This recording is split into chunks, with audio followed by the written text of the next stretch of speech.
আমার বর আমার থেকে 15 বছরের বড় ছিল। আমরা দুজনে ভীষণ ঝগড়া করতাম। একদিন আমার বর প্যারালাইসিস হয়ে গেল আর তারপর থেকেই সে বিছানায় পড়ে শুধুই কাঁদতে থাকত আর স্টোর রুমের দিকে ইশারা করত। আমি স্টোর রুমে গিয়ে দেখতাম কিন্তু সেখানে কেউ থাকত না। আর একদিন হঠাৎ করে আমার বোনের মৃত্যু হয়ে গেল। তার মৃত্যুর মাত্র 1 সপ্তাহ কেটেছিল। এরপর হঠাৎ করে একদিন তার ইশারা আমার মনে পড়ে গেল, একদিন কাজের মেয়েটি এলো না। তখন আমি ভাবলাম আজ আমি স্টোর রুম পরিষ্কার করব, যে আমি স্টোর রুমের দরজা খুললাম। আমার তো প্রাণ বেরিয়ে গেল। আমি সেখানে। বলা হয় ভগবান সবার সাথেই ন্যায় করেন, কিন্তু কারো কারো সাথে ন্যায় হয় অথচ সে জানতেও পারে না। আমিও সেই সমস্ত লোকের মধ্যেই ছিলাম। আমার নাম ববিতা। আমি খুব সুন্দর ছিলাম না। আমার মা বাবা একটা অনেক বড় লোকের সাথে আমার বিয়ে করিয়ে দিয়েছিল, যে অনেক বড় পোস্টে ছিল কিন্তু আমার থেকে বয়সে অনেক বড় ছিল। আর তার মাথায় একটাও চুল ছিল না। আমরা যখন বাইরে একসাথে ঘুরতে যেতাম তখন লোকজন আমাকে তার মেয়ে বুঝত। আমার বর আমাকে বলতো আমি যেন বেশি করে খাবার খেয়ে নিজের ওজন বাড়িয়ে নিই, তাহলে আমাকে তার বয়সের সাথে মানানসই দেখতে লাগবে। আমি মজা করে একদিন বলে দিলাম যে তুমি কেন তোমার ওজন কমিয়ে নিচ্ছ না। সে রেগে গেল আর আমার গালে জুড়ে থাপ্পড় মারল। আমাদের বিয়ে 1 সপ্তাহ হয়নি যে সে আমাকে এত জোরে মারল। আমি মাটিতে পড়ে গেলাম। সে বলেছিল তুমি একটা মেয়ে আর মেয়ে হয়ে থাকো, আমার মাথার উপর চড়ে বসার দরকার নেই।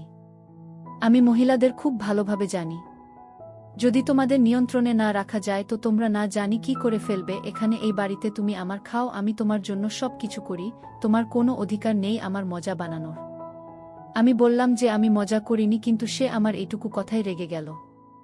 আর অনেকদিন পর্যন্ত আমাকে টিটকারি দিতে লাগল। সে আমার জন্য এমন জিনিস নিয়ে আসতো যাতে আমার ওজন বেড়ে যায়। কখনো আমার জন্য পিৎজা নিয়ে আসতো, কখনো বার্গার। আমার এই সমস্ত খাবার খাওয়ার অভ্যাস ছিল না, এই জন্য আমার চেহারা খারাপ হতে লাগল। সে তারপরেও বলল তুমি যদি খাও তাহলে এগুলোই খাবে, আর না হলে খাবেই না। উল্টোপাল্টা জিনিস খাওয়ার জন্য আমার ওজন বেড়ে গেল আর আমি ভীষণ বেট দেখতে লাগছিলেন। সবাই আমাকে বলতে লাগল বিয়ের পরে তোমার কি হয়েছে, আগে তো ভালোই ছিলে, এত তাড়াতাড়ি নিজের ওজন বাড়িয়ে নিলে আমার উপর অন্যায় হয়ে যাচ্ছিল। আর আমি কাউকে বলতে পারছিলাম না যে ওই লোকটা আমার গায়ে হাত পর্যন্ত তুলেছে। আমার মা বাবা আর এই দুনিয়ার সামনে সে আমায় বদনাম করেছে। আমার পরিবারকে এসে গালিগালাজ করত, তাদেরকে টিটকারি দিত। যেহেতু আমি বলেছিলাম সেজন্য সে আমার একটুও সম্মান করত না। আমার মনে হয়েছিল যে চলো ঠিক আছে, যাই হচ্ছে হোক, সে তো আমার বল, সে আমার খরচা ওঠায়। কিন্তু এখন তো সেটাও বন্ধ করে দিল। আমাকে বলতে লাগল নিজের খরচা নিজে করো, আমার কাছে তোমাকে দেবার মতো পয়সা নেই। যদি টাকা পয়সা চাই তো নিজের জন্য চাকরি খুঁজে নাও। জীবনে শান্তি যেন হারিয়ে গিয়েছিল। প্রতিদিন কিছু না কিছু হাঙ্গামা সে অবশ্যই করত। আমি স্কুলে চাকরি করা শুরু করলাম। আমার অবস্থা এত খারাপ হয়ে গিয়েছিল, তবে কখনো কখনো তো আমি আমার ছাত্রদের সামনেই কাঁদতে শুরু করে দিতাম। যখন আমি তাদেরকে আমার বোনের সম্পর্কে বললাম তখন তারা শুনে অবাক হয়ে যেত। আমার বরের কথা হলো যতক্ষণ না বুকে মারবে ততক্ষণ সোজা চলবে না, আর মাথার উপর চড়ে বসে যাবে। এজন্য আমি আমার বুকে বিনা কারণে রোজ মারি। এভাবেই সে নিজের বন্ধু আর আত্মীয় স্বজনের সামনে আমাকে অসম্মান করত। আমার কোনো সন্তান হয়নি, আমি ভীষণ চিন্তায় থাকতাম, কিন্তু কাউকে কিছু বলতাম না। আর সবাইকে মিথ্যা বলতে হতো যে সবকিছু ঠিকঠাক চলছে, ভালোই জীবন কাটাচ্ছিলাম না। জানি কেন আমার মা বাবা আমার বিয়ে এরকম একটা লোকের সাথে করিয়ে দিল। আমি সব রকমভাবে চেষ্টা করছিলাম যে কি করলে আমি তার পছন্দের পাত্রী হব। তার সমস্ত পছন্দ অপছন্দের খেয়াল রাখতাম, তার বলা সব কথা মানতাম। কিন্তু আমি তার কথা মানি বা না মানি, আমার উপর সে সবসময় রাগ দেখাত। কখনো কখনো তো আমার মনে হতো সে অন্য কাউকে পছন্দ করে বা কোনো এমন ব্যাপার আছে যার রাগ সে আমার উপর নামায়।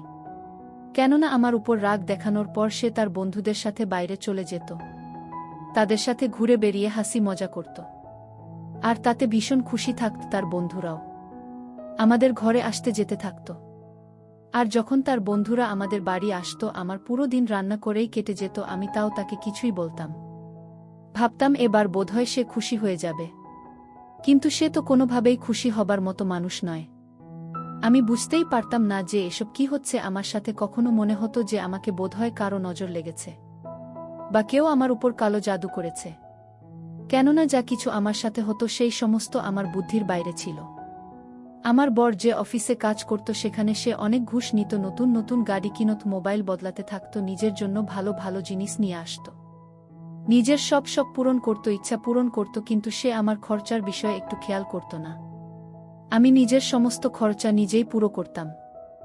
আর এবার তো আমরা নিজের এলাকায় খুব নাম করে ফেলেছিলেন, এইভাবে যে আমরা খুব জরুরি ছিলাম, কারণ আমাদের ঝগড়া লড়াই অনেক বেশি হতো। কিন্তু একদিন তো অতিরিক্ত হয়ে গেল, সে একদিন বিনা কারণে ঝগড়া শুরু করে দিল, আর জোরে জোরে চিৎকার শুরু করে দিল। আর সে বলতে লাগলো, আমি তোমাকে বলেছিলাম আজ আমার জন্য ভালোভাবে খাবার বানাতে, আর তুমি ডাল বানিয়ে রেখে দিয়েছ। আমি বললাম, যদি ভালো খাবার খেতে হয় তো তার জন্য পয়সা দিতে হবে। আমার কাছে পয়সা তো নেই, আর আমার এখনও স্যালারিও হয়নি। আর এই কথাটা নিয়ে আমাদের মধ্যে অনেক ঝগড়া হলো। আর সে বলল, আমি তোমার সাথে থাকতে চাই না, তোমাকে আমার ভাল লাগে না, আজ পর্যন্ত তুমি তো আমার মনের মধ্যে জায়গায় বানাতে পারলে না। কথা কোথা থেকে শুরু হলো আর কোথায় চলে গেল বুঝতেই পারলাম না। সে বলতে লাগলো, আমি তোমার সাথে বাধ্য হচ্ছি থাকার জন্য, আর সেটা বলতে বলতে অনেক জোরে জোরে চিৎকার করছিল, আর রাগে তার ব্লাড প্রেসার বেড়ে হার্ট অ্যাটাক হয়ে গেল। আমি কিছুই বুঝতে পারলাম না যে কি করব। সেই রাতের সময় যখন তাকে হসপিটালে নিয়ে গেলাম, ডাক্তার বলল, আপনি আসতে দেরি করে দিয়েছেন, আপনার বর প্যারালাইসিস হয়ে গেছে। এখন থেকে সে না হাঁটতে পারবে আর না কথা বলতে পারবে, তার পুরো শরীর বেকার হয়ে গেছে, শুধু নিজের 2টা চোখ আর 3টা আঙুল সেন ওড়াতে পারবে। আমার বর রেগে গিয়েছিল, আর রেগে গিয়ে সে নিজের ক্ষতি করে বসল। রাগের জন্য তার ব্লাড প্রেসার হাই হলো আর এসে গিয়েছিল। যাই হোক, সপ্তাহখানেক ধরে হসপিটালে থাকল সে, তারপর ঘরে চলে আসলো। এবার আমি তার খেয়াল রাখতে লাগলাম। সে তো বলতে পারত না, আর নড়তে চড়তে পারত না, কিন্তু তার কৃতকর্মের জন্য এখনও তার আফসোস ছিল না। আমিও এই সমস্ত জন্য খুশি ছিলাম না। সে যেমনই ছিল আমার বড়ি তো ছিল, আমি কখনো চাইনি যে তার সাথে এসব কিছু হোক। একজন বউ কখনো তার বরের খারাপ তো ভাবে না। তার বর যেমনই হোক না কেন, এবার তো আমাদের বাড়িতে পয়সার সমস্যা হতে লাগল। আমি চাকরি করে ঘর কাজ সবকিছু সামলাতে লাগলাম। এবার তার দৃষ্টি বদলাতে লাগল, আর সে ভাবতে লাগল, আমার বউ যার সাথে আমি এত খারাপ কিছু করেছি, তাকে মেরেছি পর্যন্ত, তার উপর রাগ দেখিয়েছি, এখনও সে আমার এত খেয়াল রাখে, আমার সবসময় সেবা করে। একদিন আমার বর আমাকে অদ্ভুত ইশারা করল, যেটা আমি বুঝতে পারলাম না যে সে কি বলতে চাইছি। সে তার আঙুল দিয়ে ইশারা করল। আমার মনে হলো সে বাথরুম দিতে চাইছে অথবা তার খিদে পেয়েছে। কিন্তু আজ সে যেরকম ইশারা করল সেটা একটু অন্যরকম ছিল। সে স্টোর রুমের দিকে ইশারা করল, কিন্তু তার মানে এটা তো নয় যে তাকে স্টোর রুমে যেতে হবে। আমি তাকে জিজ্ঞেস করলাম যে কি হল, তুমি স্টোরের দিকে কেন ইশারা করছো, তুমি কি স্টোর রুমে যেতে চাইছো? সে তখন না বলে দিল। আমি ঘরের মধ্যে একটি কাজের মেয়ে রাখলাম, কেননা আমি অর্ধেক দিন ঘরে থাকতাম না, আর নিজের চাকরিও তো ছাড়তে পারতাম না। আমি যদি চাকরি না করতাম তাহলে আমার খরচা কি করে চলত? এজন্য আমি একটা কাজের মেয়ে রেখেছিলাম। অফিসের লোকেরা আমার বরের হিসেবটাও ক্লিয়ার করে দিয়েছিল, কেননা এখন সে চাকরিতে যেতে পারছে না। এই জন্য তার মাইনে আসাও বন্ধ হয়ে গিয়েছিল, আর এখনও পর্যন্ত তার যেটুকু মাইনে ছিল বা ফান্ড ছিল সেটা পেতে একটু সময় লাগছিল।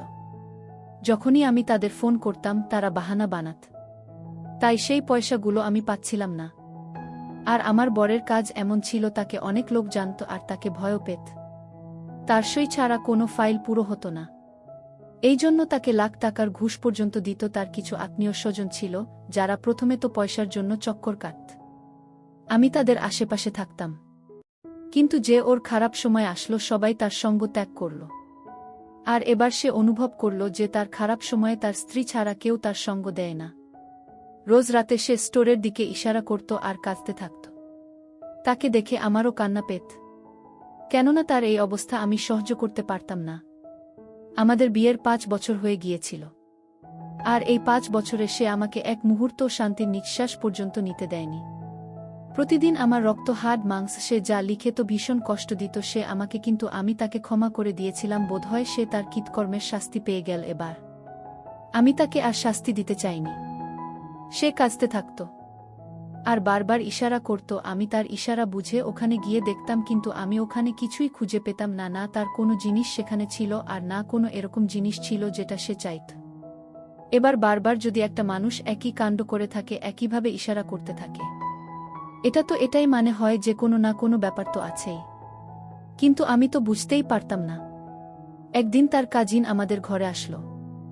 আর অদ্ভুত ব্যাপার হলো, সে বরের সাথে তো দেখাই করল না, আর আমার সাথে অদ্ভুত অদ্ভুত কথা বলতে লাগল। সে বলতে লাগলো, তোমার ঘরের মাইনের ফান্ডের পয়সা কবে পাবে? আমি বললাম, জানি না, আমি তো রোজ ফোন করি, কিন্তু তারা কোনো না কোনো বাহানা বানিয়ে দেয়া। আর সে আবার বলতে লাগল, তাহলে তো অনেক পয়সা হবে, তাই না? তুমি এত পয়সা দিয়ে কি করবে? আমি বললাম, বরের চিকিৎসা করাব। আর যদি সম্ভব হয় অন্য শহরে নিয়ে গিয়ে চিকিৎসা করাব। তখন আবার আমাকে জিজ্ঞাসা করল, তোমার বর আবার দ্বিতীয় বিয়ে করে রাখেনি তো? আমি বললাম, আমি জানি না, কিন্তু সে আমাকে নিজের টাকা পয়সা দিত না। তখন সে আবার বলল, তাহলে তো সে নিশ্চয়ই দ্বিতীয় বিয়ে করে রেখেছে। আমি বললাম, যদি এরকম তাই হতো তাহলে ওই মহিলা এখনো পর্যন্ত এখানে আসেনি কেন? আর আমার বর আমাকে এরকম কিছুই বলেনি, আর না সে আমার থেকে লুকিয়ে দ্বিতীয় বিয়ে করেছে। তখন ও বলল, তুমি মিথ্যা বলছো, ওর সমস্ত টাকা পয়সা তোমার কাছে তো আছে, ও তো অনেক লোকের থেকে লাখ টাকা করে ঘুষ নিত। আর তোমার উপরে হয়তো খরচ করত তোমার ন্যাকামি দেখার জন্য। আমার এবার রাগ হচ্ছিল। আমি বললাম, দেখো, আমি নিজে চাকরি করি, সে শীত হোক বা গরম, আমার শরীর খারাপ থাকলেও আমি চাকরিতে যেতাম। মাসে 30 দিন নিজের মাথা খাটানোর পর আমি 30,000 টাকা করে পেতাম। আর সেটা ঘরের খরচা শেষ হয়ে যেত। তোমার যদি তার পয়সার দরকার হয় তাহলে নিজেই খুঁজে নাও পয়সা, আর তার দ্বিতীয় বড়কেও খুঁজে নাও। আর যদি পেয়ে যাও তাহলে আমাকে জানো। সে বলল, তুমি ভীষণ অসভ্য, আর তোমার বউ এরকমই ছিল। আর এই জন্যই আজকে ওর এই অবস্থা। তুমি দেখো তোমার না আবার এই একই অবস্থা হয়, আর সে লোকের মুখ চেয়ে আছে, কাল তোমাকে না কারোর মুখ চেয়ে থাকতে হয়। আর যদি এরকম হয় তোমাদের দুজনের কে খেয়াল রাখবে? তুমি তো কষ্ট পাবে, ভগবানের প্রিয় হয়ে যাবে। আমি তার কথা শুনে অবাক হয়ে রইলাম। আর ভাবতে লাগলাম, কি রকম দুনিয়া, আর মানুষ কোনোভাবেই আপনাকে ছেড়ে দেয় না। আমি তাকে তারপরেও ভদ্রভাবে বললাম, তুমি এখান থেকে যেতে পারো। তারপর সে চলে গেল। আমি সমস্ত কথা আমার বরকে বললাম। সে শুনতেও পেল, সে বুঝতেও পারল, আর সে কান্না করছিল। আমার সাথে বোধহয় কোনো কথা বলতে চাইছিল, কিন্তু এখন তো সে বলতেও পারবে না। পরের দিন আমি ডাক্তারের কাছে চেক আপ করাতে গেলাম। ডাক্তার বললেন, তা ঠিক হওয়ার আশা অনেক কম, এখনও তো এরকমই থেকে গেছে। আপনি চাইলে অন্য ডাক্তারকে দেখাতে পারেন বা অন্য শহরে নিয়ে যেতে পারেন। ডাক্তার প্রতি মাসে গিয়ে চেক আপ করতে লাগল, কিন্তু ভালো খবর পাওয়া যাচ্ছিল না। কিন্তু আমার বর এখনও বারবার স্টোর রুমের দিকেই তাকিয়ে থাকত আর ইশারা করত, আর আমি বুঝতে পারছিলাম না যে সে কি বলতে চাইছিল। সে এভাবে কাঁদতে লাগল। ডাক্তার বলল, যদি এ কাঁদতেই থাকে তাহলে এর চোখও খারাপ হয়ে যাবে, আর ওষুধ কোনো কাজই করবে না। আমি তাকে বোঝাতে থাকলাম যে তুমি আর কান্না করো না, ধৈর্য ধরো। একদিন সকালবেলা আমি যখন তাকে জাগাতে গেলাম, আমি দেখলাম সে জাগল না, কারণ সেই দুনিয়াতেই আর নেই। আর আমার পায়ের তলা থেকে মাটি সরে গেল যেন। আমি ডাক্তারকে ডাকলাম, আর ডাক্তার বললেন যে তিনি আর বেঁচে নেই। আর এনার জন্য এটাই ভালো হলো, কেননা তিনি বাঁচার চেষ্টাই ছেড়ে দিয়েছিলেন আর ভীষণ কষ্টে ছিলেন। ভালোই হলো, নিজেকে ভগবান ডেকে নিল। আমি এটা শুনে ভীষণ বড় আঘাত পেলাম, আর আমি কান্না করতে লাগলাম। সে যেমনই ছিল ছিল তো আমার বর, সে আমার সাথে যতই খারাপ করুক তারও তো বেঁচে থাকার অধিকার ছিল। আমি পুরোপুরি সম্মান এর সঙ্গে তার সমস্ত শ্রাদ্ধের কর্ম করলাম। আমি কিছু সময় চাকরি করতে যেতে পারছিলাম না, ঘরের মধ্যে থাকছিলাম। আর আমার সাথে ঘরে একটা কাজের মেয়ে থাকত। সে ঘরের সমস্ত কাজ করত, খাবার বানাত, পরিষ্কার করত ঘরদোর, আর জামাকাপড়ও ধুয়ে দিত। ওর মৃত্যুর পর আবার কাজে মন লাগত না। একদিন কেউ দরজা খটখট করল, আর আমাকে কাজের মেয়েটা এসে বলল, আমার সঙ্গে কোনো মহিলা দেখা করতে চায়, তার সাথে তার একটা বাচ্চাও আছে। আমি জিজ্ঞেস করলাম কি নাম তার। সে আমাকে তার নামও বলল। আমি বললাম, এই নামের কোনো মহিলাকে আমি তো চিনি না।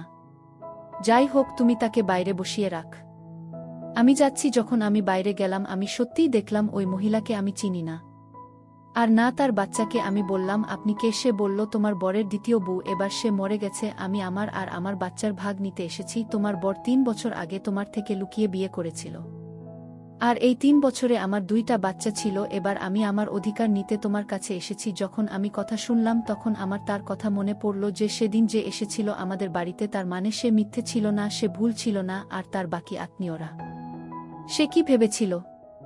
আমি বললাম, তোমার লজ্জা করে না একটা বিবাহিত লোককে আবার বিয়ে করতে? সে বলল, এর মধ্যে আমার দোষ কোথায়? আমাকে ইচ্ছে করে অসুন্দর করে দিয়েছিল। সে বলল, পুরুষ সেরকম কেন করবে? নিশ্চয়ই তোমার কপাল খারাপ ছিল। যাই হোক, ছাড়াও এই কথাগুলোকে, এবার সে তো আর দুনিয়াতে রইল না। আমার অধিকার আমাকে দাও। আমি বললাম, সে আমার কাছে কিছু ছেড়ে যায়নি। আমি নিজের খরচা নিজেই চালাই, নিজে চাকরি করে চালাই, আর যা কিছু তার ফার্ম ছিল মাইনে সে এখনো পর্যন্ত পায়নি। যখন পাবে তখন তোমাকে তার অর্ধেক পয়সা দিয়ে দেব। আর ওই ঘরের কথা, ঘরটা ভাড়া আর এই ঘরের খরচ আমি চালিয়ে আসছি। তোমার বর নয়, সে তো আমায় পয়সা পর্যন্ত দিত না।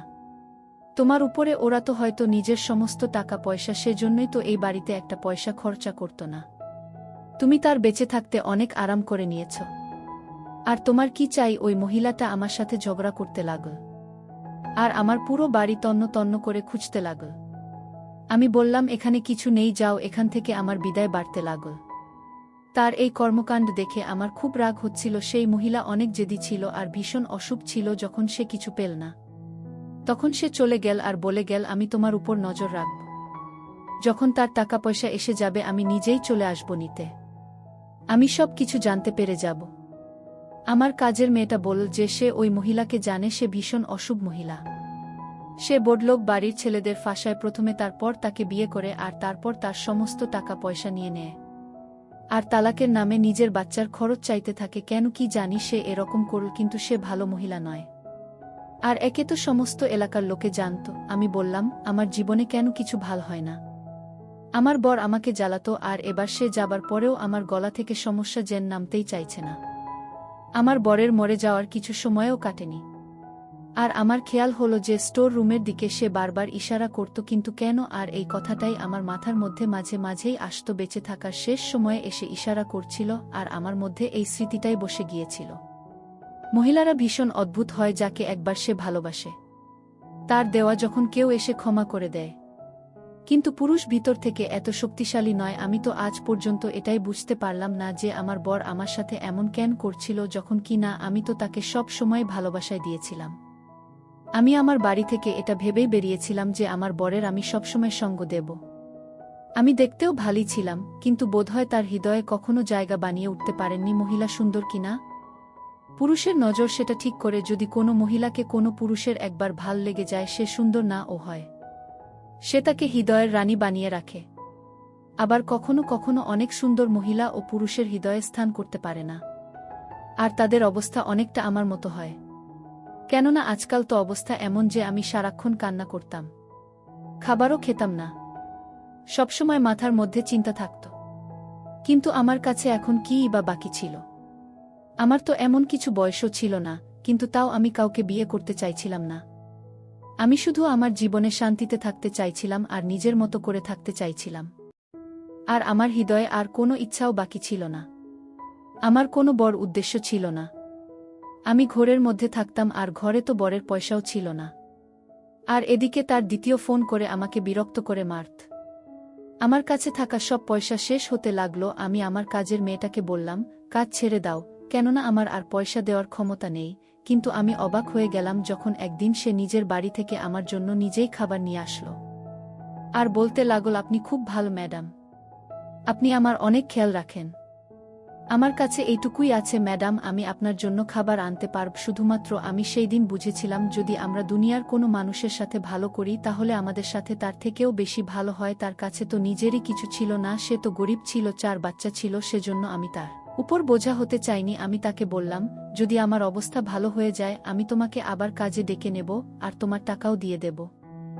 আর ওদিকে তার অফিসের লোকেরা পয়সা দিতে রাজি হচ্ছিল না। বোধ হয় তারাই পয়সা খেয়ে নিতে চাইছিল। এদিকে ওর বউ আমাকে বিরক্ত করে দিয়েছিল। আমার একটা বন্ধু ছিল যার থেকে আমি ধার নিয়েছিলাম, আর কোনোভাবে খাবার দাবারের খরচা চালাচ্ছিলাম, যেটা শেষ হয়ে যাওয়ার মুখে ছিল। আমি ভীষণ চিন্তায় ছিলাম। কাজের মেয়েটাকে সরিয়ে দিয়েছিলাম, আর তাই নিজের ঘরে এবার অনেক বেশি নোংরা থাকতে লাগল। এমনিতেও করার মতো কিছু ছিল না। আমি ভাবলাম তাহলে আজ একটু পরিষ্কার করে দিই ঘরটা। স্টোর রুমে চলে গেলাম। ওখানে যেতেই আমার বরের কথা মনে পড়ল, আর ভাবতে লাগলাম সে স্টোর রুমের দিকে ইশারা কেন করত। হঠাৎ আমার পা পিছলে গেল আর আমার হাত দিয়ে দেওয়ালে ধাক্কা খেল, যার জন্য আমার কবিতা আমি ব্যথা পেলাম, আর ওখানে একটা টাইলস ভেঙে গেল। যখন আমি সেই দিকে দেখলাম তখন আমার পায়ের তলা থেকে মাটি বেরিয়ে গিয়েছিল। আমি বিশ্বাস করতে পারছিলাম না যে আমার চোখ কি দেখছি। দেওয়ালের পিছনে ছিল একটা ঘর। আমি ভিতরে ঢুকে গেলাম। আমার পায়ের তলা থেকে মাটি সরে গেল। সেখানে অনেক ধন সম্পত্তি, সোনা রূপা ছিল, আর না জানি কত কিছু। আমি বুঝে গিয়েছিলাম যে কেন সেই দিকে বারবার ইশারা করত, কিন্তু সে কিছু বলতে পারত না। এই ব্যাপারটা আমার বরের অনেক নাম ছিল যে সে অনেক বেশি ঘুষ নিত বোধহয়। সে সমস্ত ঘুষের পয়সা দিয়েই এত সম্পত্তি বানানো। আমি সেই সমস্ত সম্পত্তি সেখান থেকে বের করলাম আর জায়গাটাকে আগের মতো করেই বন্ধ করে দিলাম যাতে কেউ বুঝতে না পারে। পরের দিন আমি আমার কাজের মেয়েটিকে ডাকলাম, বললাম ঘরের সমস্ত জিনিস গুছিয়ে দাও, আমি এখান থেকে চলে যাচ্ছি। এমনিতেই বাড়িটা ভাড়া ছিল। আমি ভাবলাম যে এই ধন সম্পত্তি থেকে কিছু অংশ নিজের ঘরে দ্বিতীয় বুকে দিয়ে দেব। কিন্তু কাজের মেয়েটা বলল, ওই মহিলা মিথ্যা বলেছিল, ওই বাচ্চা দুইটা অন্য কারো, আপনার ঘরের বাচ্চা নয়। ওই মহিলা আমাদের পাড়াতেই থাকে। কাল একটা লোক এসেছিল আর নিজের বাচ্চাদের নিয়ে চলে গেছে। হতে পারে আপনার বস তাকে দ্বিতীয়বার বিয়ে হয়তো করেনি, সে মিথ্যা বলছে। কেননা এই মহিলা এরকম নাটক করে আর এভাবে সে পয়সা আদায় করে। আমি চুপচাপ তাদের কথা শুনলাম। আমি আমার কাজের মেয়েটাকে তার মাইনে দিলাম আর আরও কিছু পয়সা দিলাম। সে ভাবল আমি বোধহয় অফিস থেকে পয়সা পেয়ে গেছি, কিন্তু অফিসের লোকেরা তো পয়সা খেয়ে বসেছিল। আমি সেখান থেকে চলে গেলাম। আমি কিছু জিনিসপত্র তাকে দিয়ে দিলাম আর কিছু জিনিসপত্র নিজের সাথে করে অন্য শহরে নিয়ে চলে গেলাম। সেখানে গিয়ে আমি চাকরি করা শুরু করলাম।